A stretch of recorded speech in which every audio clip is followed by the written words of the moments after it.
Assalamu alaikum everyone, Eid Mubarak. A very warm welcome to all of you to another session of Ask Dr. Saleem. In this series, we take your questions, whether it's about Quran, Hadith, Islam in general, and we post them to Dr. Saleem. You can ask your questions in either English or Urdu, but unless requested otherwise, the answers will be given in English. To ask your questions, you can either raise your hand or post them in the chat. And if you'd like to remain anonymous, you can send the questions directly to me in the chat. And the questions will be taken in the order that they are received. Unless we have a long queue, if that happens, the priority will be given to those who have yet to ask questions. And so without any further ado, we can start. Okay, we have our first question of the day from Akram Bhatti. Please go ahead. Assalamu alaikum, sir. Wa alaikum salam. Eid Mubarak. I have a question about the Ajle Musamma, about the people. I looked up, it shows that, several places that for the nations and for the people as well, time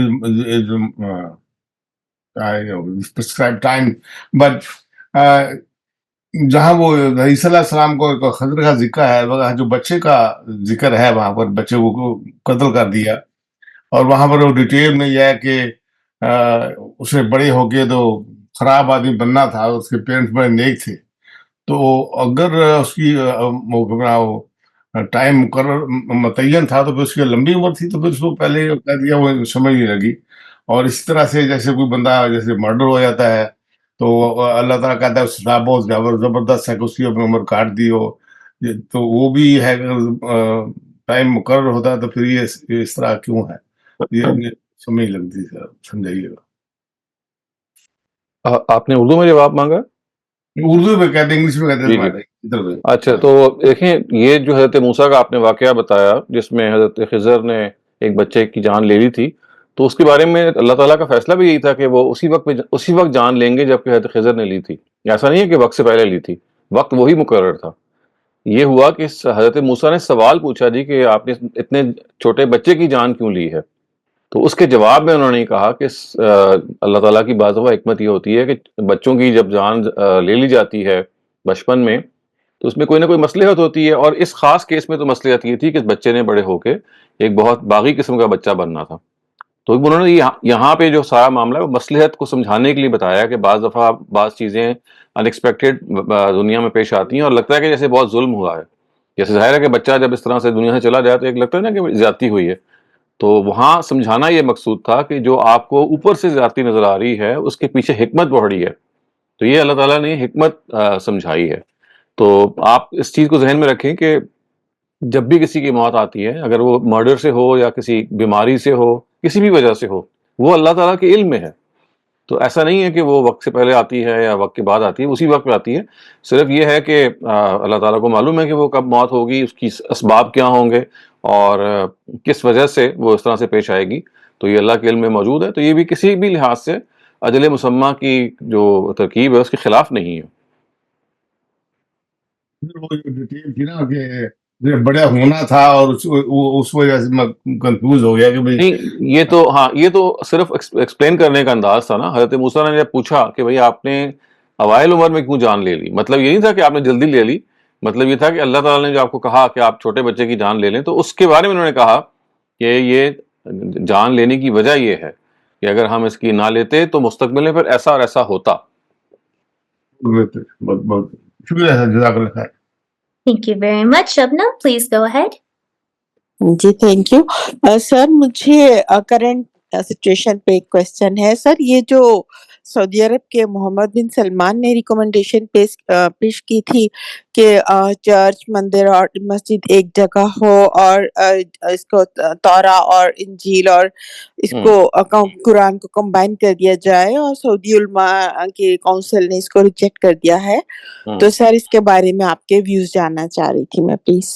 देखिए, Jazeera नुमाए अरब के बारे में अल्लाह ताला का ही फैसला ये है, और ये फैसला से पहले फ़लस्तीन की सरजमीन जो कनान का है बाइबल में, उसके लिए भी ये था कि ये इलाके अल्लाह ताला ने अपने लिए ख़ास कर लिए हैं। अपने लिए ख़ास करने का मतलब क्या है?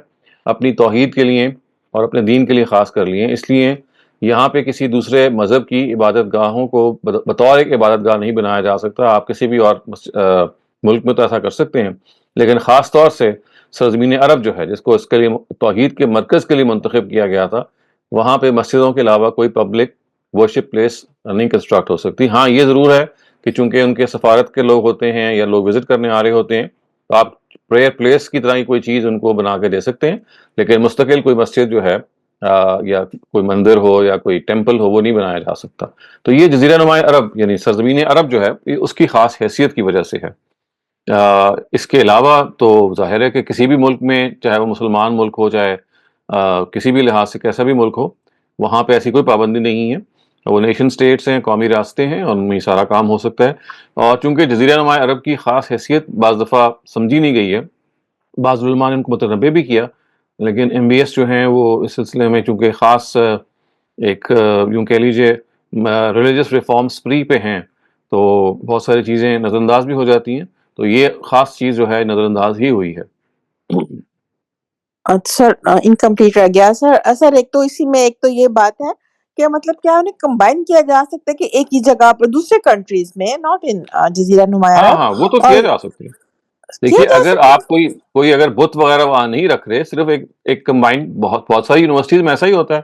آپ برطانیہ میں چلے جائیں، آپ امریکہ میں چلے جائیں، وہاں پہ پریئر روم ہوتا ہے، اور وہ ایک کامن پریئر روم ہوتا ہے، تو اس میں کوئی حرج نہیں ہے.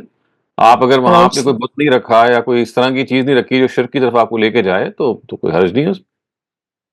اور سر یہ جو قرآن اور بائبل کو اکٹھا کرنے کا جو کانسیپٹ تھا، یہ کیسا نہیں، ہے؟ ظاہر اکٹھے ہے سے یہ تو مراد بین کیا آل ہے؟ میرے علم میں تو کہ ایسی کوئی مطلب چیز ایک ہی کی جلد نہیں میں آئی. ہو نا، ایک ہی جلد میں ہو، پھر بھی مطلب کوئی ایک حرج ہی. نہیں.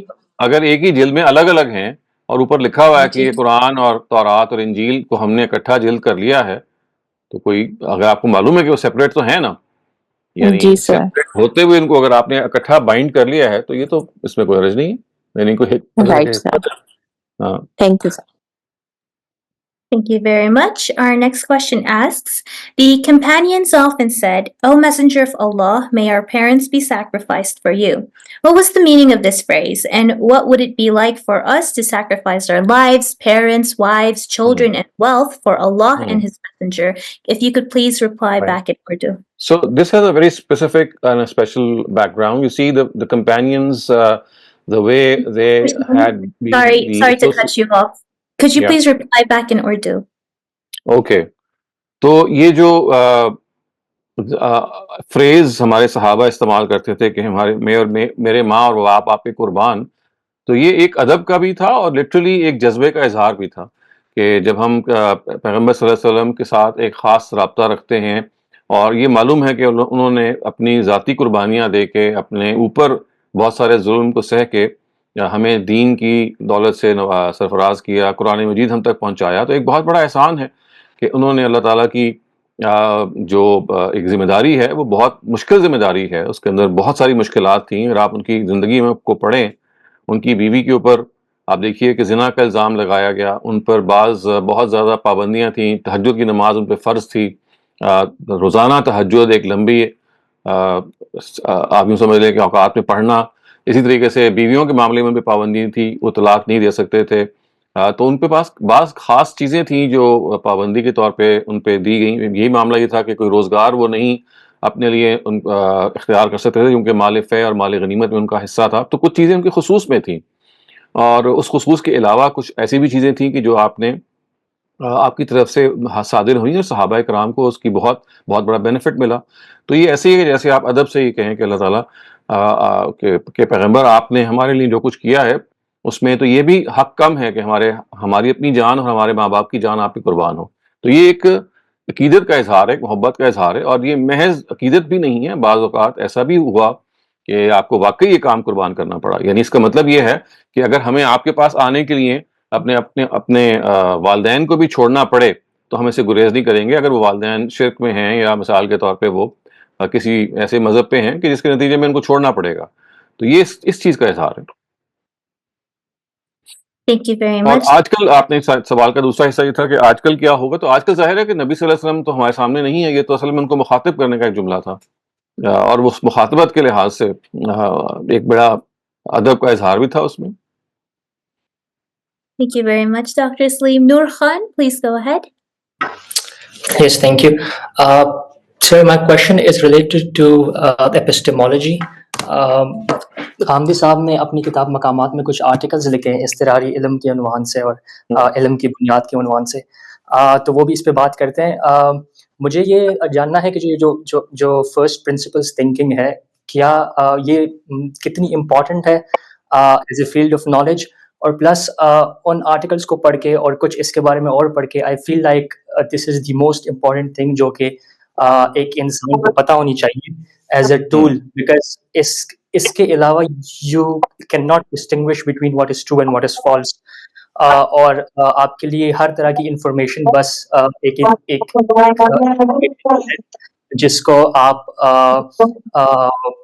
کچھ ریزن کی بیسڈ پہ نہیں بلکہ بیسڈ آن یور فیلنگز آپ اس کو جو ہے نا مطلب ڈسٹنگوش کر رہے ہوگے. پھر if you do not have any knowledge of epistemology, تو ایک تو آپ مجھے یہ بتائیں کہ جنرلی یہ کتنی امپورٹنٹ ہے، اور پلس اگر یہ امپورٹنٹ ہے اور میری رائے درست ہے تو ہاؤ ٹو اپروچ اٹ، اس کے لیے آپ یعنی ایک انسان کو کیا پڑھنا چاہیے، کیا جو فلسافیکل بحث ہے اس کی ڈیکارٹ نے جو کیا اور کانٹ نے جو کیا ہے، ایرسٹاٹل نے بھی کیا ہے، کیا اس کو پڑھنا پہلے ضروری ہے یا اس کے علاوہ کچھ اور ریسورسز بھی ہیں؟ Because I want to learn this first and then I want to apply it on my religion، تاکہ مجھے وہ بنیادی مقدمات پتہ ہوں کہ ہم گاڈ پہ کیوں بلیو کرتے ہیں ایٹسٹرا ایٹسٹرا. تو پلیز.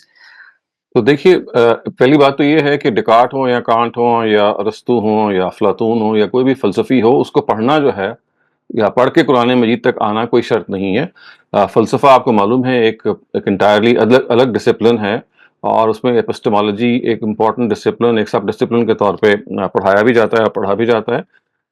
غامدی صاحب نے جو بحثیں کی ہیں مقامات کے شروع میں، جیسے اضطراری علم ہے یا علم کی بنیاد ہے، یہ اس کے پس منظر میں تو اصل میں یہ چیز کار فرما ہے کہ جو علم ہمارے پاس اللہ تعالیٰ بائی برتھ دیتے ہیں، جس کو آپ انیٹ گائیڈنس بھی کہتے ہیں، وہ خدا کی طرف سے ودیت کر رہا ہے، خارج سے نہیں آیا. یہ پوسٹ ماڈرنزم کی پس منظر میں بحثیں ہیں. پوسٹ ماڈرنزم میں آپ کو پتا ہے کہ یہ کہا جاتا ہے کہ انسان ایک ٹیبولا راسا ہے. اس کا مطلب یہ ہے کہ ایک کلین سلیٹ ہے، اور علم جو ہے اس پہ منعکش ہوتا ہے، مرتب ہوتا ہے، اور خارج سے اثر قبول ہوتا ہے.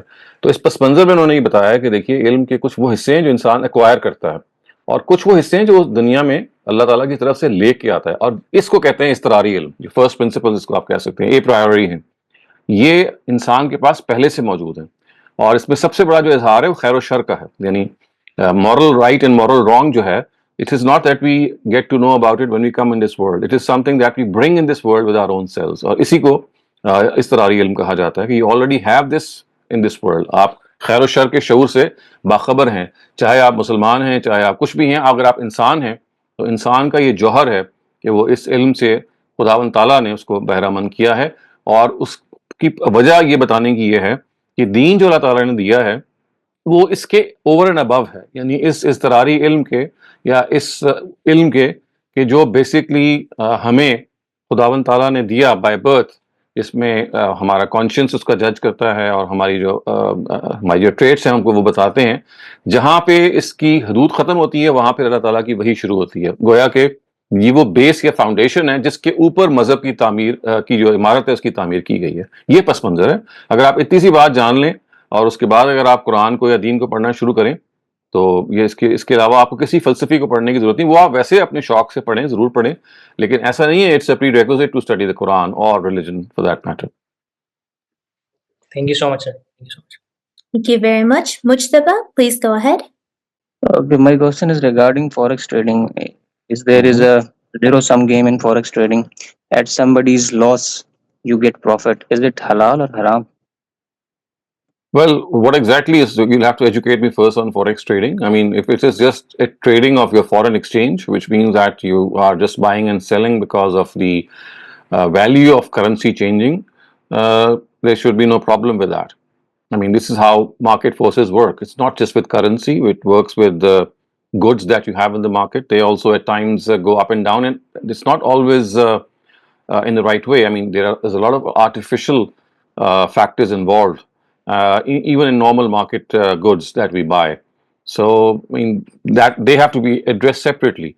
But other than that, if this is what forex is, which I've just described you, that you basically gain money out of currency being going up and down, then that should not be any cause of concern. It's perfectly okay.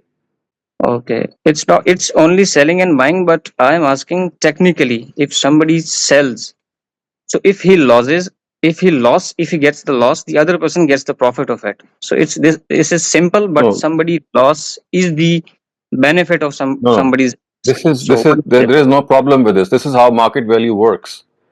So you should not confuse it with with the game of chance normally, in which one person's gain is at the expense of other person's loss. That's an entirely different thing. Those are games of chance.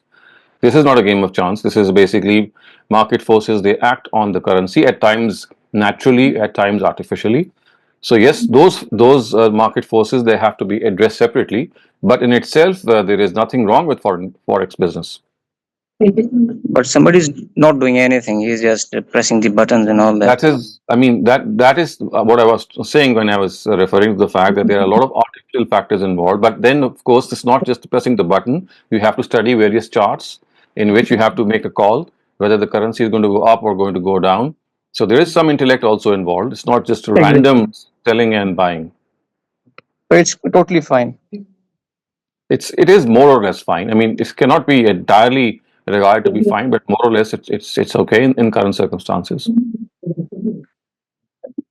Okay, it's recommended, maybe not recommended, but just fine. Not. No, I would not say that it's not recommended. I can say that I mean, it's like stock exchange, and just as stocks are something in which things go up and down, not always naturally, but at times just because a change of regime takes place, we know that this happens. So I mean, just as these things happen with the stocks, it happens with currency as well. So it should not be a cause of concern. I mean, there's nothing in which you are either deceiving someone or is a means of deceiving your own self. So remember, one thing which is important in religion is that any means of business or any type of business in which there is this chance of deceit or harm, that has to be avoided. So apparently that has been taken care of more or less in forex and in stocks as well. Okay, the government charges 25% tax on it. If somebody wants to avoid that tax, because at Islamic law you can only give 10%, maybe 15%. If somebody does hire a lawyer for that to avoid that tax, is it fine then? Because they are I forcefully mean, taking 25%. if they're taking something more than that, remember, this is not something that they're doing because they know that they cannot take anything more than tax. There are a lot of Islamic scholars who have told them that they can charge taxes more than zakat. So it's not just that our own concept of zakat cannot be imposed on them because, as you know, that there are difference of opinion. So if they're charging more than that, I mean, if the lawyer that you're hiring is not going to do any hanky panky, he's just going to use the law. At times, the law gives you this leverage that if you use it in the proper sense without lying or without doing something which is illegal, then perhaps yes. But again, these are such matters in which you must always consult your own conscience as well, because your conscience will let you know where you're lying and where you're deceiving and where it is okay to do it. Okay, it's the game of chance. By the way, I have studied a lot. It's a zero-sum game. It's not a win-win situation. But if somebody is having a loss and other person is getting the benefit of it, it's exactly that forex trading. If somebody is, I mean, this is what is going on in the market as well. I mean, when you're selling goods, what happens? You're buying and selling them. So if you bought goods, they were placed in the market. Suddenly there was a shortage of certain goods, and the prices increased. Similarly, so I mean, in a very similar way, you are gaining something at the expense of someone else. So there's nothing wrong with this. This is how market forces work. They go up and down. okay, if you are earning for somebody's less, it's fine. That was my question. It's fine because Yes. market also works like this. That's what I'm saying. That's what I said. Okay, thank you very much. Mushtaba, if you have a follow-up, you can raise your hand again. Shabana, please go ahead. जी अस्सलाम वालेकुम, thank you so much ये session arrange करने के लिए, और thank you आप बड़े मुश्किल क्वेश्चंस का क्रिस्पली जवाब देते हैं।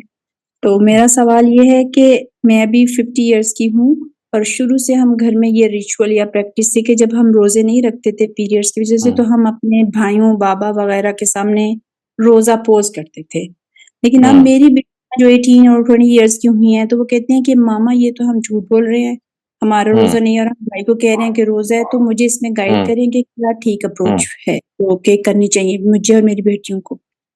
دیکھیں پوز کرنے کی ایک زمانے میں وجہ یہ تھی کلچرل کہ آپ یعنی آؤٹ آف ریسپیکٹ آپ کہتے تھے کہ بھی دوسرے کو اگر اس کے سامنے آپ نہ کھائیں یا دوسرے کو یہ تاثر دیں. اسی طرح خواتین جو اپنے ایام سے گزر رہی ہوتی ہیں تو وہ تب بھی اسی طرح سے they would eat and at sehri and افطار پہ وہ بیٹھتی تھی ساتھ. تو یہ تو ظاہر ہے ہمارا کلچرل پریکٹس رہی ہے، تو اس کو کلچرلی دیکھنا چاہیے. اب یہ چیزیں بہت زیادہ ایکسپوز ہو گئی ہیں، بہت زیادہ ایکسیپٹیبل ہو گئی ہیں، مطلب سمجھ میں آنے والی بھی ہیں کہ اگر کسی نے روزہ نہیں رکھا اس کا وجہ کوئی بھی ہو سکتی ہے. وہ وجہ میڈیکل ہو سکتی ہے، وہ وجہ بایولوجیکل ہو سکتی ہے، وہ وجہ چوائس کی بھی ہو سکتی ہے. تو اس میں ہمیں اسی جگہ رہنا چاہیے کہ اگر ہم نے نہیں رکھا تو نہیں رکھا. تو لیکن کسی وقت اگر آؤٹ آف رسپیکٹ ہم اگر فرض کیجئے کسی روزے دار کے سامنے نہیں کھا رہے تو یہ تو صرف ایک تکریم کی چیز ہے اور یہ بڑی ایک سٹل چیز ہے. بعض دفعہ ایسا بھی ہوتا ہے کہ کھانا پڑ جاتا ہے، تو اس کو کسی ہارڈ اینڈ فاسٹ جگہ پہ نہیں رکھنا چاہیے. اور بہتر یہی ہے کہ جو بھی سچویشن ہے اس کو فیئر اینڈ اسکوائر طریقے سے بیان ہونا چاہیے. اگر آپ نے نہیں رکھا تو دوسرے کو معلوم ہو جانا چاہیے کہ آپ نے نہیں رکھا، اور آپ عذر بھی بتا سکتے ہیں کوئی ہے تو. Okay thank you so much, thank you.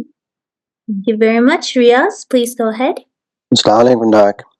ایک دعا مانگی جاتی ہے حضور صلی اللہ علیہ وسلم کی کنٹینیویشن سے جب کوئی ڈیسیزڈ ہوتے ہیں تو اللہ سے دعا مانگی جاتی ہے کہ اللہ اس کے گناہ دھو دے جیسے سفید وہ ہے کیا چادر کی طرح، پھر اس کو گھر جو ہے اچھا دلا دے، پھر اس کو بیوی اچھی دلا دے یہاں سے، بیوی یا پھر ہسبینڈ. اب یہ اس کی کیا مطلب وزڈم ہے؟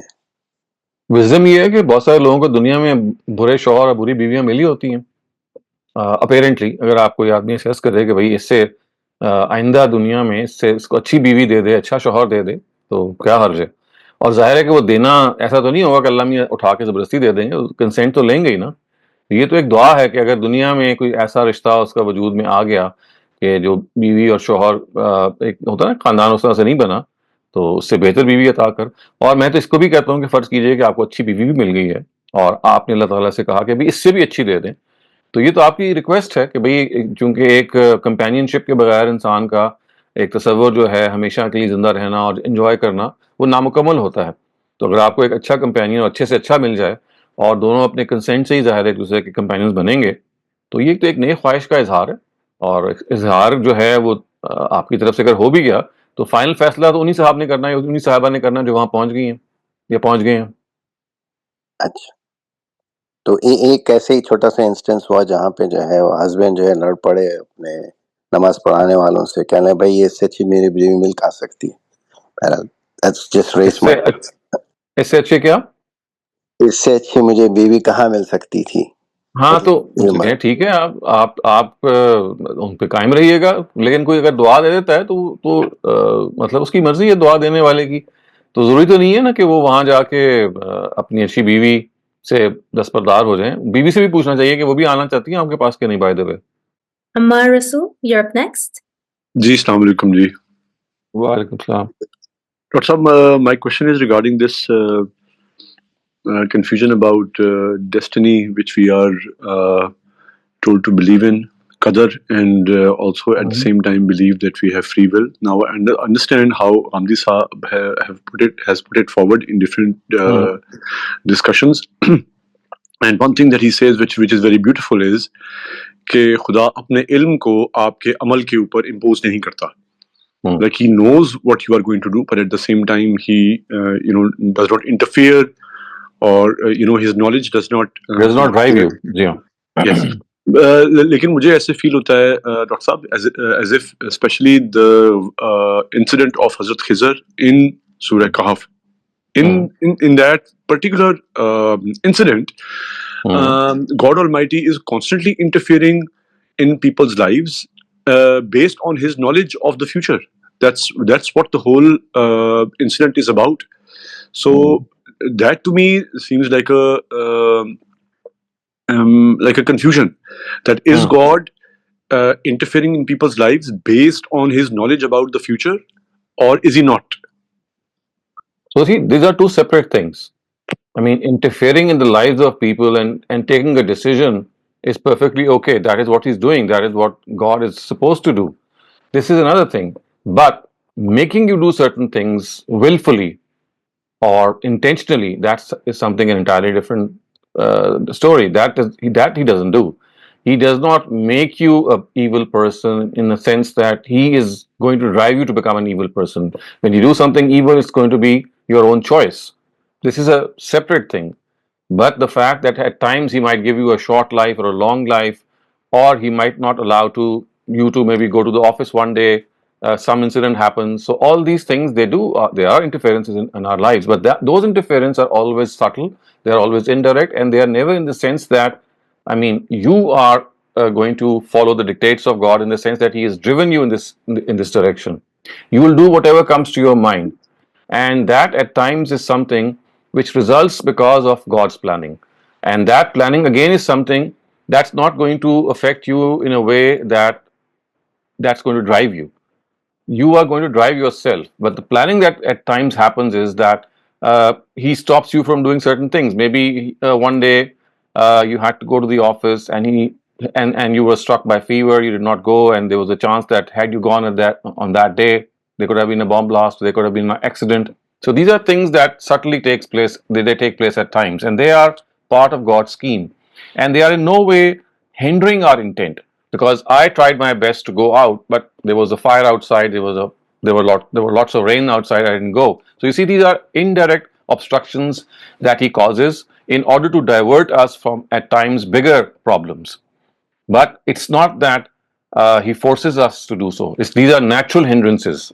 So these are outside hindrances or hindrances created by circumstances, not internally. So I think if you keep them separate, this confusion should not come. And sir, how are we supposed to know the difference? If I can quickly ask, like, let's say, for example, We don't need to. We don't need to. You see, because I know where I am pushed. I know where I am compelled. I know where I cannot do anything. As I gave you this example, I mean, I had to go to the office tomorrow morning, but if it rains so much that my courtyard gets filled up with water and my car does not start, so I mean, I get to know that I tried my best, and somehow it didn't happen. So if I don't go to the office, the consequences will be that my boss or someone who is my superior, and if I tell him that this was the reason that I couldn't come, he's going to surely understand. So you see, this is okay. This is something that is always going to. I mean, you are going to understand it because, I mean, it was not in your control. Something which is beyond your control is not going to be something about which you are going to be liable for. It's only something that you are in control. For example, you became lazy. I mean, you could have gone to the office, but laziness overcame you, and you didn't go. So that's something else. This is something that you could have controlled, and you chose not to control. So you see, in such cases, it's the matter of what is under your control and what is under not your control. I think that is quite clear to us when we take decisions, and it's quite clear to people whom we are answerable to when we tell them if we could not fulfill a certain commitment. They will know that yes, this was something that we could not have done. So can I very quickly okay, go ahead. ask you just to clarify this further? Let's say, for example, I had a lifelong dream. I worked all my life towards, getting to a certain place in life. And I got really close, and obviously I got really close with God's permission. That's what I believe. That's my personal belief. But then just at the 11th hour, God decided to not give me that thing, not for me to be able to fulfill that dream. Right. Now right. I am forced. Sometimes I am confused about this. This is the core of my confusion. Did I not get it because God wants something else for me, or it was not good for me, or did I do something wrong? Did I was I lazy about something? Was I careless about something? How will I know this? So you see, this is your own analysis. If you look back and analyze, on many occasions, you'd realize that God did not allow it to happen because had it happened, it would have been really terrible for you. And so you were diverted into another direction. And then at times you realize and see that, well, the strategy and the planning that I did for this event to take place was, it fell short. It shouldn't have been like this. I should have done something else. So you see, it's analysis in hindsight, always analysis in hindsight that gives you a fair idea of what happened. At times it's a failure of your scheme. At times it is also the fact that maybe God also wants to tick you off for certain things that you might have done or we might have done, so that He would like us to be more careful in life. So you see, these are all various outcomes, and we can never be 100% outcomes. But insight, when we analyze our failures, that is what failure analysis is. The whole world does this failure analysis. Every time a project fails, and of course they just rely on the data, and they just rely on the fact that what went wrong in their planning. But I think as Muslims and as people who believe in God, and all those who believe in God, they should always analyze in hindsight that the factors which made a particular project or a particular goal unachievable are multifarious. And at times you get to know the precise reason, and at times it becomes a sort of a jumble of things. So whatever, it teaches you a lot. It makes you realize that at times I have to be more careful in future. There are certain things that I have to be more careful about. So it's always a learning experience as well. So failures are learning experiences. Failures, they teach you a lot, and at times 100% analysis, not because of the variables that are involved.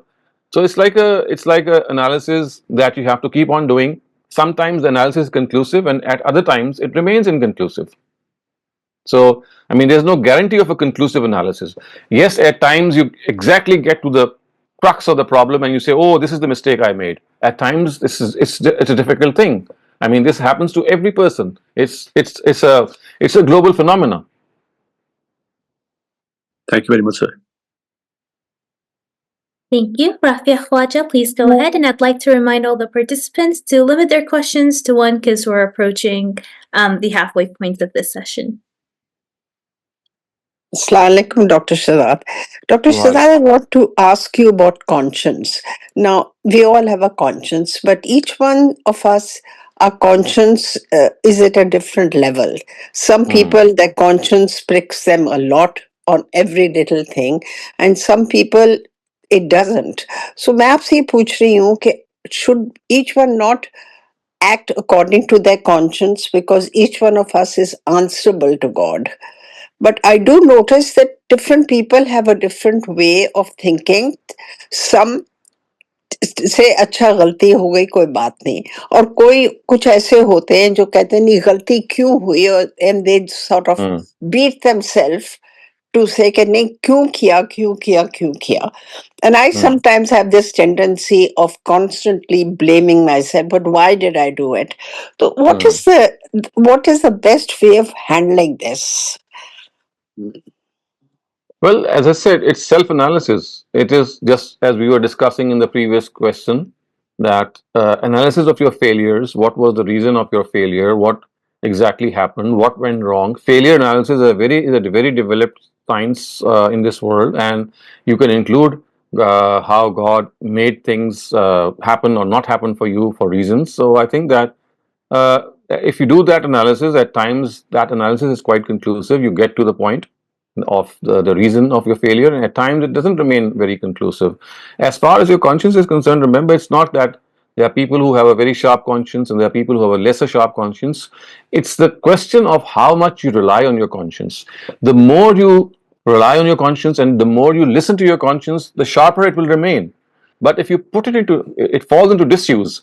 If you don't listen to its voice, then that voice is going to get dimmer and dimmer, and it is at this instance that the conscience of some people does not remain as sharp. And yes, a time comes, a stage is reached in which a person is totally cut off, and that is what the Quran says when it says that the hearts are sealed. Khatmul Qulub, as the Quran says, that in such a situation you have lulled your conscience to sleep to such an extent that it does not say anything to you, and even if it does, you just don't get the signal because of the fact that you have kept on denying the call of your conscience. So this is like a cause and effect situation. If you don't listen to your conscience, it's going to get weaker and weaker. But if you're going to listen to it, it's going to get stronger and stronger. So that must not be confused with failure or analysis of failure. I mean, these are two separate things. But Dr. Shehzad, can you sometimes overdo it and keep blaming yourselves and not ask just forgiveness and say, okay, ho gayi galti, let me move out? Of course, I mean, this is how human beings are. I mean, there are mistakes that take place inadvertently. I mean, you're not very. I mean, it's not your fault. They're not deliberate. At times they are unintentional. At times there are contingencies that you just cannot handle. At times things are beyond you. So there are so many factors. So yes, a person should always move on in life. He or she should learn from the failures, take responsibility of them, and then of course make this commitment that I'm not going to repeat these mistakes again. So this is how human beings should go on. Otherwise, they'll remain pessimistic. Otherwise, they'll remain in a negative mode, and that's not going to do any good to them. Thank you very much, Dr. Thank Saleem. you. Thank you. Arich, you're up next. Please go ahead. Assalamualaikum. Dr. Saab, I wanted to ask you, जो हमने नमाजें miss की होती हैं, the फर्ज नमाज, and we don't know how much we've missed. I mean, there's no certainty, there's no calculation as such. How should we, matlab, what is the best way to cover them up? जैसे कहते हैं कज़ाए उम्री पढ़नी चाहिए और वो उसका क्या तरीका है? And in your opinion, क्या किस तरह से बेस्ट तरीका है कि हम जो है वो कज़ा नमाज़ें अपनी कवर कर सकें? तो आई थिंक ये जो सबसे मुझे फेयर तरीका लगता है और it's relatively easier as well, वो मैं इसलिए बता रहा हूँ कि we don't have any specific or particular ruling from the Prophet or from the Quran regarding prayers that have been lost in the past. So our scholars have come up with various atonements regarding these missed prayers. And to me, the best one is that you make this intention that the nawafil and the sunnah that you pray, other than your farz, you just make this intention that God, please count them as the missed prayers of my past life. And you don't have to go into more details. You don't have to say that, well, there are so many thousands of prayers missing and let this be the substitute of that prayer. That's not needed, I think. All that you can say is that as long as I'm praying, please count these as my past prayers, and once they finish, because you might not be having the account of that in most cases, just start counting them as my optional prayers, as nafil prayers, once my previous account has been fulfilled. So I think that is the best way to go around. Okay, can we also maybe just say every day when we offer our prayers 5 times a day, we offer the fard prayer, and then right after that we also offer our previous qada farz prayer. Is that also? That can be done, but that's going to be quite burdensome. You see, you will not be doing this for a couple of prayers. If you plan to do it for the rest of your life, that's going to be really burdensome. And maybe the burden will not show earlier on, but as you move on along in life, you'll feel this as a big burden. So I think it's not very much advisable. The best advice in this case is that you do what is sustainable. And what is sustainable is that whenever you pray, of course, normally besides our farz prayers, we do offer nafils and sunnahs. So all that you can do is, because these are optional in any case, so you can make this intention that God, please count them as a substitute of the prayers that I missed. Okay. Thank you so much. Thank you very much. We have a few chat questions. We'll take those, and then if we have more time, we'll come back to the raised hands. This one asks, verse 32 of Surah Maryam mentions Harun as brother of Maryam, and similarly, at some other place in the Quran, Imran as her father. While historically, this isn't the situation. If you could kindly please clarify. So these are two separate Marys. They are not the same. And remember that Ukhta Harun, as the word is a very, very common way to address the Maryam of the tribe that to which Aaron belonged. And of course, they were the Levites, those in charge of the Torah, carrying the Torah. So that is, I mean, when I say these are two separate Mariams, I just mean that they are addressed separately. So Ukhta Harun just means Mary who belonged to the tribe of Aaron, who were the Levites, and who were, of course, as you know, I mean, from the families, the same family. So they are the same women, but they have been addressed in a way that one tells us their origin and the other tells us about the tribe which they belong to. Thank you very much. The next question asks, is it permissible to keep interacting with your fiancé for a long time in the limits of decency? Moreover, is it sinful to feel attraction while interacting with said fiancé? And then lastly, what is considered as decent in Islamic law? Because many people consider just having a feeling as also indecent and expressing it as well. So yes, decency is something with which you can interact with your fiance, and that decency, obviously, I mean, you just cannot classify having feelings for your fiance as indecency. This is a bit too much, I would say, and this is absolutely incorrect, I would say. You naturally have this tendency for a fiance, or over a period of time, you may develop it. You don't need to hide that, and of course, it cannot be hidden as well. The only thing is that the norms of gender interaction, they must be followed. For example, you must not let your eyes wander, take undue liberty. You should wear proper clothes, and if you're chatting on the phone or maybe talking to each other, the talk should not be indecent, such that you're cracking jokes or being frank, because once you start entering in that situation, or entering into that arena, it's always difficult to restrain yourself, and then all sorts of conversations they start happening. Similarly, if you're to meet your fiance, then it's not advisable that you meet him or her separately, maybe in the presence of, I'm talking about a fiance in which the nikah has not taken place, because I mean the word fiance is used in both cases. However, if the nikah has taken place, then of course she's your wife and he's your husband, so that is an entirely different matter. So I'm specifically talking about fiancés in which this commitment has taken place that yes, we're going to marry, but the marriage is getting delayed or the nikah is getting delayed. So in such situations, of course, if there is an occasion in which you have to meet, because this does happen, then you have to be very careful that the Prophet has advised us not to meet separately, because again, this is a precautionary measure.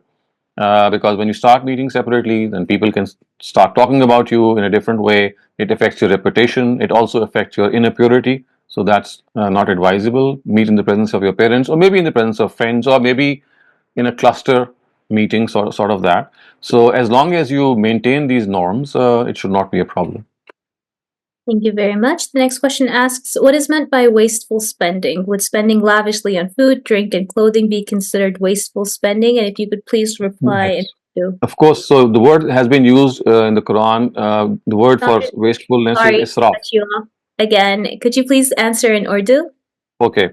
So देखें, इसके लिए जो उर्दू में अरबी में अल्फाज हैं, लफ्ज़ है, वो इसराफ है. इसराफ का मतलब है आप फजूल खर्ची करें, यानी आपको एक जोड़े की ज़रूरत थी या 2 या 3 जोड़ों की ज़रूरत थी, and you ended up buying 15 clothes, sets of clothes. Yeah, I mean, you just became lavish. You could have eaten from a reasonably good restaurant, and you ate from a restaurant जिसका जो bill है वो thousands में आना शुरू हो गया, या even for that matter much more.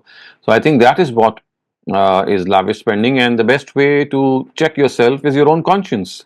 Your conscience will tell you where you are lavish. Also, you must know this that अंग्रेजी में आ गया, उर्दू में आपने पूछा था, तो जो फजूल खर्ची होती है ये इंसान की माली हालत से भी मुताल्लिक होती है. मसलन अगर इलॉन मस्क या बिल गेट्स की जो फजूल खर्ची होगी वो एक एवरेज आदमी की फजूल खर्ची से फ़र्क होगी, क्योंकि उनका वैसे ही उनके पास अल्लाह ताला ने पैसा बहुत दिया हुआ है, तो पैसे के लिहाज से फजूल खर्ची भी चेंज होती है.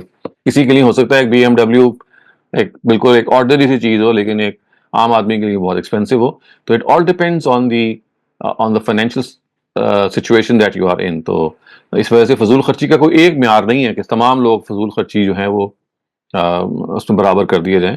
आपकी माली हालत के लिहाज से है, लेकिन जैसे मैंने कहा कि आपका जो अपना ज़मीर है वो आपको बता देगा कि कहाँ फजूल खर्ची कर रहे हैं, और उससे बचना चाहिए.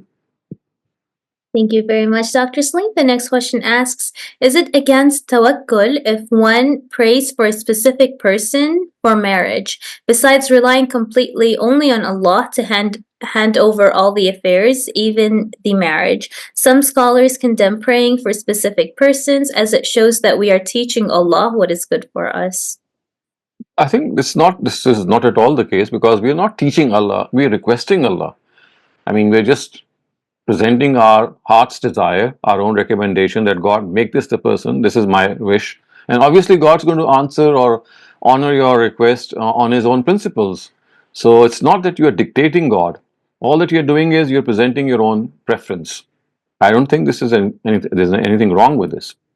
Thank you very much. Also, in regards to cracking jokes, there's a follow-up asking if it's in a casual way for a lighter moment to crack a joke for smiles or laughter. Is that also indecent and prohibited?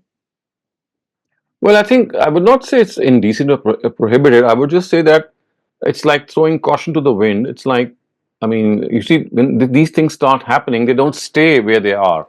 As you enter into this arena, you end up doing loose talk.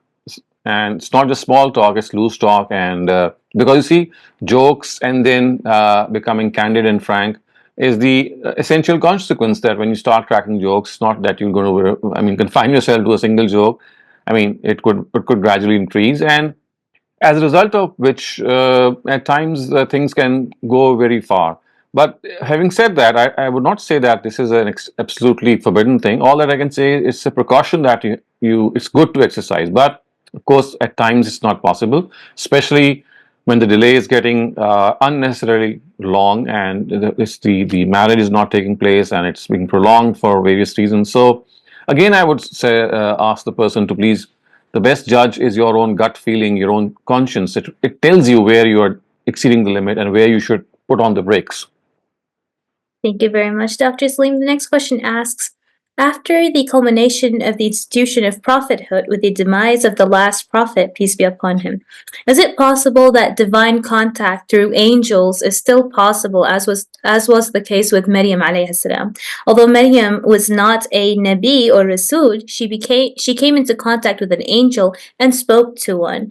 Can this situation happen to a present-day person? On this very basis, our Shia people claim that their imams get direct guidance and revelation from God, and in this way they declare them infallible. So this is something that the Quran has explicitly said, that direct communication from God, palpable direct communication, has ended with the departure of the last prophet.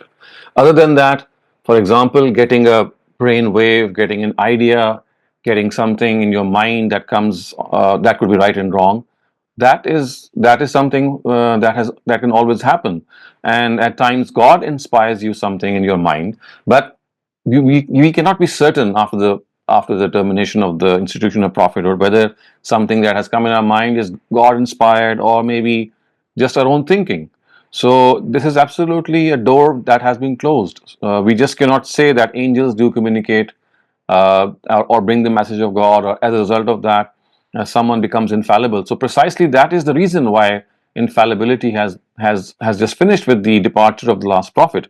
So only prophets of God were infallible, only they had the status, and their infallibility also, by the way, was confined to religious matters. Otherwise, as human beings, at times they did falter. We know from the Quran, Prophet Moses ended up punching someone and accidentally murdering that person. Prophet Adam, we know that there were instances in which he was told that he would not eat the fruit. He ended up eating the fruit. So these are blemishes that took place. Prophet Muhammad, peace be upon him, we know in Surah Tawbah he was stopped from forgiving the hypocrites, but he ended up forgiving them in the Battle of Tabuk. So there are instances in which the prophets, as human beings, have faltered. In that case, their infallibility is no longer there. But what makes them infallible is that in matters of religion, whenever they communicate religion to you, God says that I will protect that message from getting messed up. It's going to reach you through these prophets in exactly the same way, very faithful to its contents. But this is just a prerogative of God's prophets. No one else after them has this prerogative. Okay, Saqib Khan, please go ahead. Assalamu alaikum. Well, sir जवाब जो है वो उर्दू में दरकार है। मेरा सवाल ईमान अबू तालिब के हवाले से है। आप एक तो ओवरऑल जो आपकी तारीखी तनाजुर में अंडरस्टैंडिंग है ईमान अबू तालिब के हवाले से वो अगर बयान कर दें, और दूसरा इस हवाले से एक दो दलाइल जो दिए जाते हैं, एक तो ये कि नबी सल्लल्लाहु अलैहि वसल्लम के निकाह का खुतबा उन्होंने पढ़ाया था, तो अगर वो मुसलमान नहीं थे और ईमान नहीं लाए थे तो ज़ाहिर है वो निकाह का खुतबा उन्होंने उसमें क्या पढ़ा। और दूसरी एक दलील ये दी जाती है कि हर मौके पे दीन के हवाले से जब नबी सल्लल्लाहु अलैहि वसल्लम पर मुश्किल वक्त आया तो उन्होंने मदद की नबी सल्लल्लाहु अलैहि वसल्लम की। तो उनकी ये मदद जो थी वो क्या दीन की मोहब्बत में थी या कबायली असबियत के तनाजुर में थी? तो इन दो तीन चीज़ों पर ज़रा रोशनी डाल दें और उर्दू में जवाब की दरख्वास्त है। शुक्रिया सर। जी, देखिए ये तारीखी जो बहसें हैं ना, ये कभी भी फैसल नहीं हो सकती, इनके बारे में कोई हतमी मालूमात नहीं है और दिलचस्पी भी नहीं होनी चाहिए जिन चीज़ों के बारे में आपको मालूमात नहीं है, उनके दर पे होके आप किसी भी हतमी जगह पे नहीं आ सकते। आप सिर्फ ये कह सकते हैं कि हम दुआ करते हैं कि वो हकीकत की जुस्तजू में एक के मुसाफिर थे। वो एक हक की तलाश में सरगर्दा आदमी थे और उम्मीद है कि वो बहुत करीब पहुँच गए होंगे। दुआ ही कर सकते हैं। इसके अलावा ये जो दलील दी जाती है अगर अगर उन्होंने निकाह पढ़ाया, अव्वल तो ये बात महल नज़र है कि पढ़ाया या नहीं पढ़ाया, लेकिन फ़र्ज़ कीजिए पढ़ा भी दिया हो तो निकाह ख़ां के लिए मुसलमान होना ज़रूरी नहीं है। उसके लिए कोई प्रोफेस्ड मुस्लिम होना ज़रूरी नहीं है, वो तो इजाब व कबूल करवाना उसके लिए ज़रूरी है और वो इजाब व कबूल कोई भी कर सकता है, इसलिए वो तो कोई ख़ास दलील नहीं है।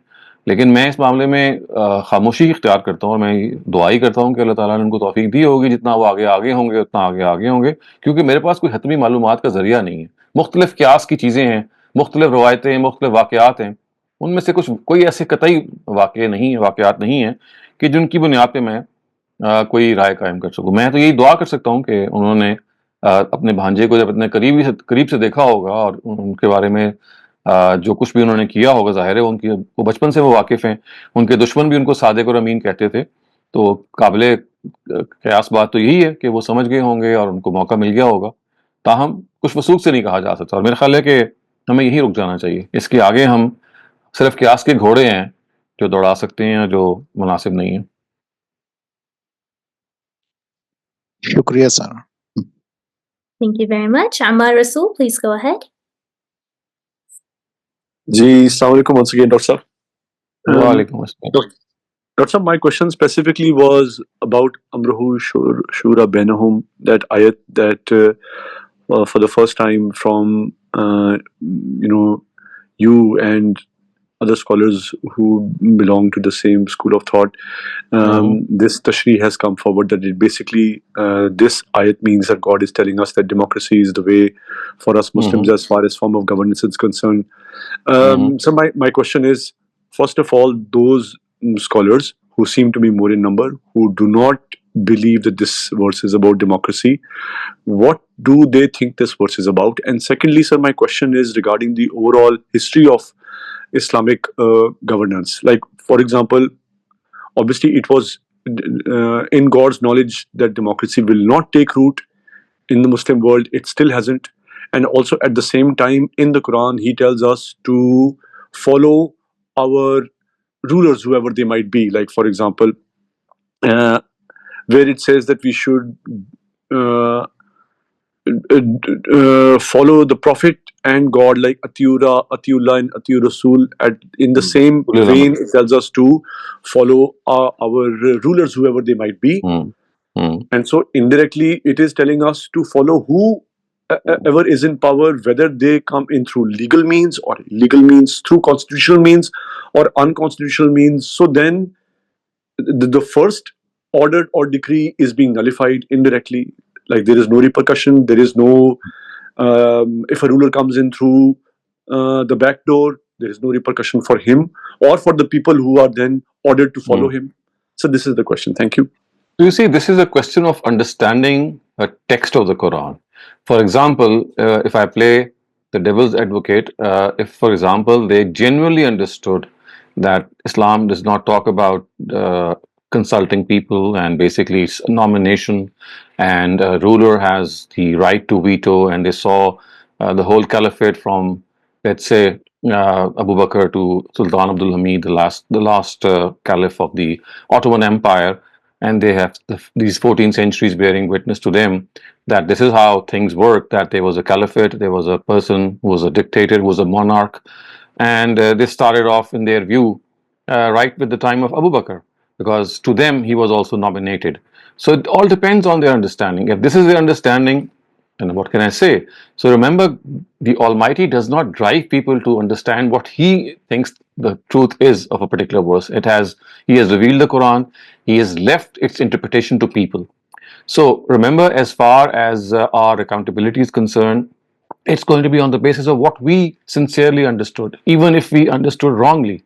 So did we act upon what we understood? That is what's important. But more often than that, or more important than that, in fact, is that did we exercise enough intellect? Our intellect, did we give it enough weight, or we just be following the majority? So I think this is a situation in which it's not just the case with democracy. I can cite you numerous other verses in the Quran which, because of certain misinterpretations, have led to an entirely different understanding and interpretation of a lot of things which are, to my understanding, contrary to what Islam is. So this is what This is what the norm is. I mean, God has given us the text of the Quran and has given us the leverage and the wherewithal and the rules of how to interpret a text. But of course, people might end up doing it wrongly. So as long as they are not insincere, as long as they are not deliberately faltering, their understanding is still respectable for all of us. And indeed, I think God will also maybe give them a due concession. So that is how we have to understand. And as far as the first part of your question is concerned, as I said, you see what happens is then when they see something happening in history, and then there is a Quranic verse also, which so to speak gives us this understanding that perhaps the ruler of the Muslims has a carte blanche, he or she has a final veto vote. So there's this verse, I think, which I referred to earlier as well in one of our conversations, which is in Surah Al Imran, which says, "Shawirhum fil amr." The Prophet is being addressed and said that you can consult these people. Faiza azamta fatawakkal Allah. But once you reach a conclusion, whether it's according to the majority or not according to the majority, tawakkal Allah, you just put your trust in God and do what you understand to be the best.